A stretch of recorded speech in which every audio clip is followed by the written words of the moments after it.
What if everything you've been taught about raising your vibration is incomplete? What if ancient Rosicrucian techniques, long kept hidden in silence, hold the missing keys to your spiritual ascent? This isn't just about positive thinking or good vibes. It's about unlocking your true energetic essence and activating your higher self through esoteric practices most have never even heard of. And once you access them, your reality will never be the same. The Rosicrucian tradition focuses on spiritual consciousness elevation and vibrational refinement, offering practices like initiating unconditional love and awakening inner light.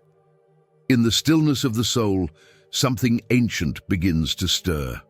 There's a whisper, soft yet undeniable, reminding one that existence is far more than flesh and time.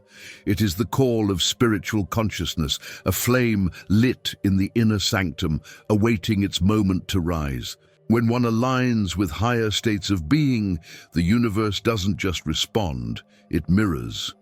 Through subtle esoteric practices inherited from the Rosicrucian tradition, the seeker begins to feel the vibrational frequency of their heart shift. Each act of unconditional love is a tuning fork, resonating with realms unseen. In this sacred silence, where the third eye center gently pulses, a stream of etheric rose light descends, soft, golden, and sentient. And as this celestial current passes through the pineal gland and meets the pituitary, the cave of Brahma awakens. It's a gateway of spiritual vision, not just sight, but divine knowing. From this threshold, reality begins to dissolve and reassemble, crafted by the intention of the soul, not the fear of the ego. Now tell me, can you feel it too? That inner stirring? Because what comes next will show you how to bring that energy down into the world of form. Shall we continue? The initiation process triggers a symbolic, etheric rose light, activating spiritual vision through the cave of Brahma, between the pineal and pituitary glands. As the veil thins, what once seemed distant becomes intimately present. The etheric rose light begins to bloom within, not as a metaphor, but as a lived sensation. It unfurls in the subtle spaces between thought and breath, igniting a sacred fusion at the center of the brow. Here, in the heart of stillness, light reveals truth.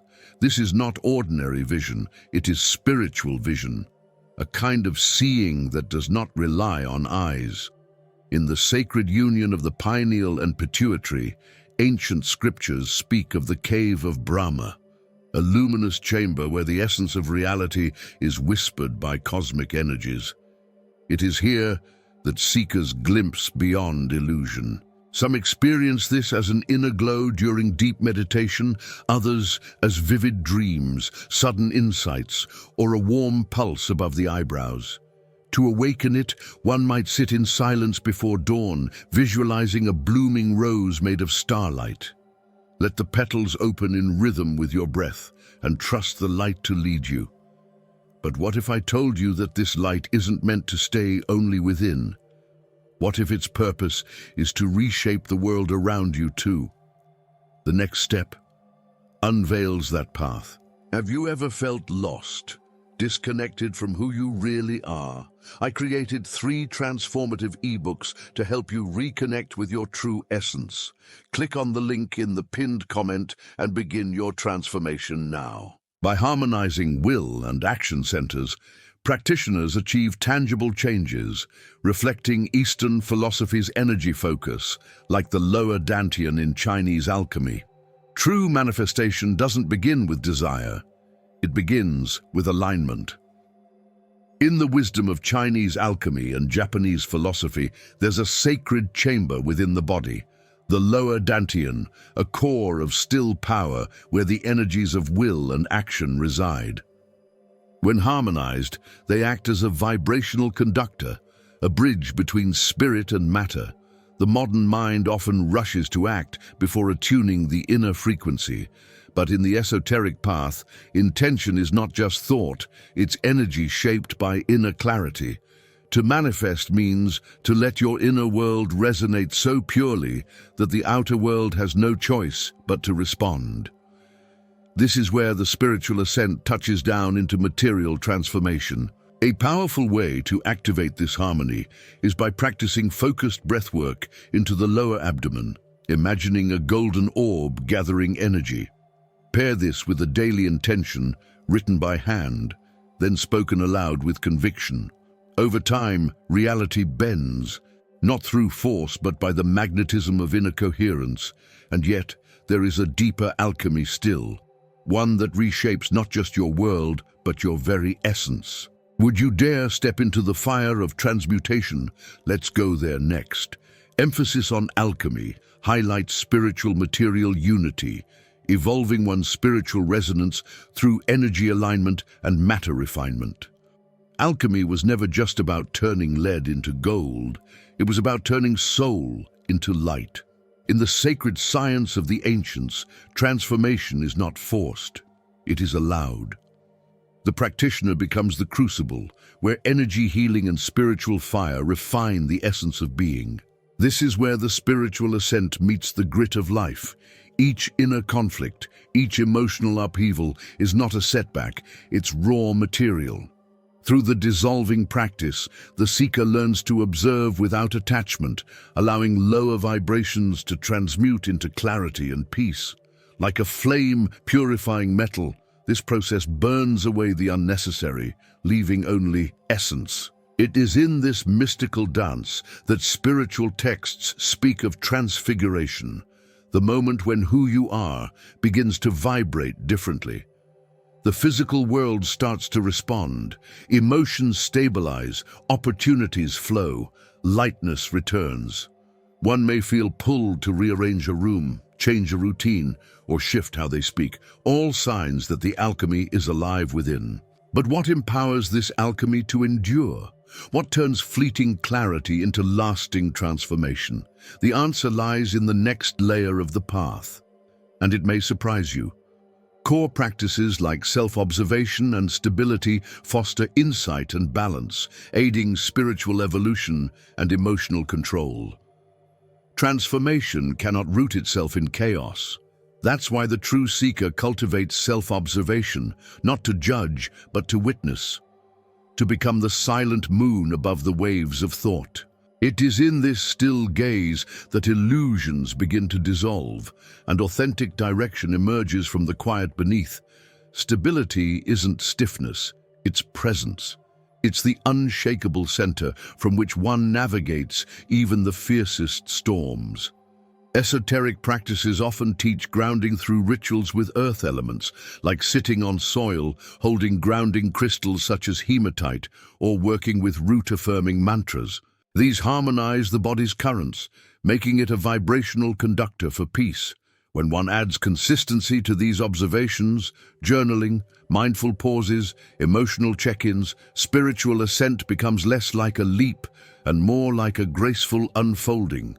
You begin to see patterns before they arise, to pause before reacting, to choose silence over chaos. This is the quiet power of mastery in motion. But what qualities allow this mastery to sustain itself under pressure? The next layer reveals the radiant pillars that uphold a higher life. And one of them, you've likely underestimated until now. Positivity, openness, and equanimity are central to transcending material limits and resonating with higher spiritual frequencies.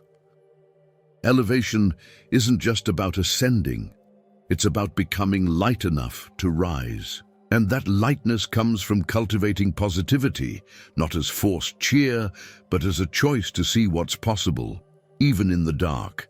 It's the art of holding hope like a lantern when others see only shadows. Openness is the gatekeeper of miracles. It's the courage to release certainty, to make space for the unknown to enter. In Japanese philosophy, this state is akin to shoshin, the beginner's mind. One can practice this by sitting in quiet contemplation, asking the soul a question, and simply listening without expectation. Then there is equanimity, the golden balance, the mystic's silent strength. neither shaken by storms nor lulled by comfort.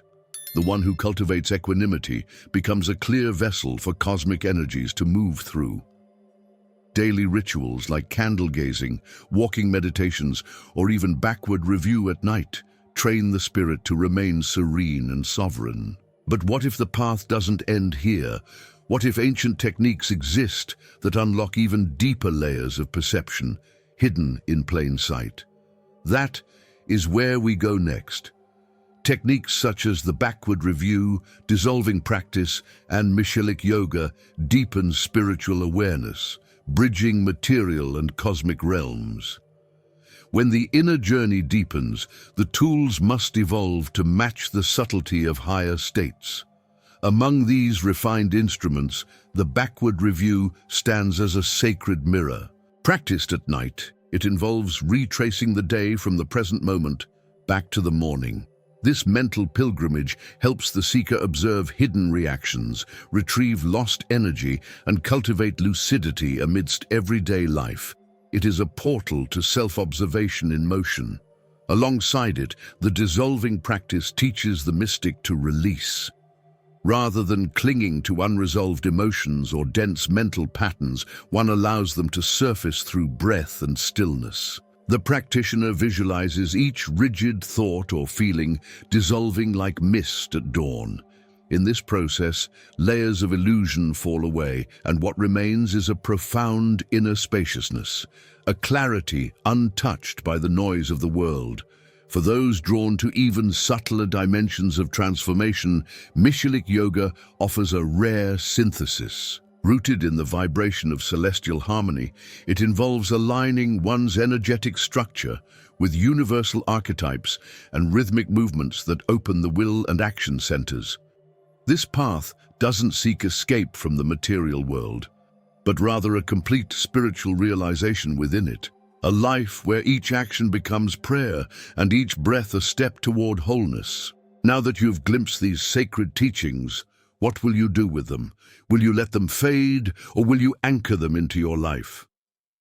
I invite you to try one practice this week, maybe the backward review or a breath into the lower dantian, and observe what shifts within you. Tell me in the comments, which of these teachings resonated the most? How do you feel called to begin? And if you're ready to go deeper, subscribe and activate the bell, because this is just the beginning of your spiritual ascent. If these ancient techniques awakened something within you, wait until you see how this very dimension is designed to teach you who you truly are. What if nothing is random and every challenge is part of a greater initiation?